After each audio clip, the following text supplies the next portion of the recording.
ഈശോ മിശിഹായ്ക്ക് സ്തുതിയായിരിക്കട്ടെ. ഇന്ന് നാം ധ്യാനിക്കുന്നത് പരിശുദ്ധ അമ്മയുടെ ദൈവഹിതത്തിനുള്ള വിധേയത്വത്തെക്കുറിച്ചാണ്.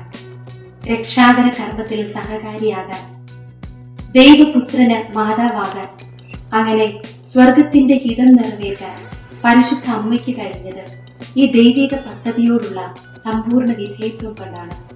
നമുക്കും ദൈവഹിതത്തിന് സമ്പൂർണമായി വിധേയപ്പെട്ടുകൊണ്ട് രക്ഷാകര കർമ്മത്തിൽ പങ്കുചേരുവാനുള്ള കൃപ ലഭിക്കണമേ എന്ന് പ്രാർത്ഥിക്കാം. ആമേൻ. നന്മ നിറഞ്ഞ മറിയമേ സ്വസ്തി, കർത്താവ് അങ്ങയോടുകൂടെ സ്ത്രീകളിൽ അങ്ങ് അനുഗ്രഹിക്കപ്പെട്ടവളാകുന്നു. അങ്ങയുടെ ഉദരത്തിൻ ഫലമായി ഈശോ അനുഗ്രഹിക്കപ്പെട്ടവനാകുന്നു. പരിശുദ്ധ മറിയമേ, തമ്പുരാന്റെ അമ്മേ, പാപികളായ ഞങ്ങൾക്ക് വേണ്ടി എപ്പോഴും ഞങ്ങളുടെ മരണസമയത്തും തമ്പുരാനോട് അപേക്ഷിച്ചു കൊള്ളണമേ. ആമേൻ. പിതാവിനും പുത്രനും പരിശുദ്ധാത്മാവിനും സ്തുതി, ആദ്യം മുതൽ എന്നേക്കും. ആമേൻ.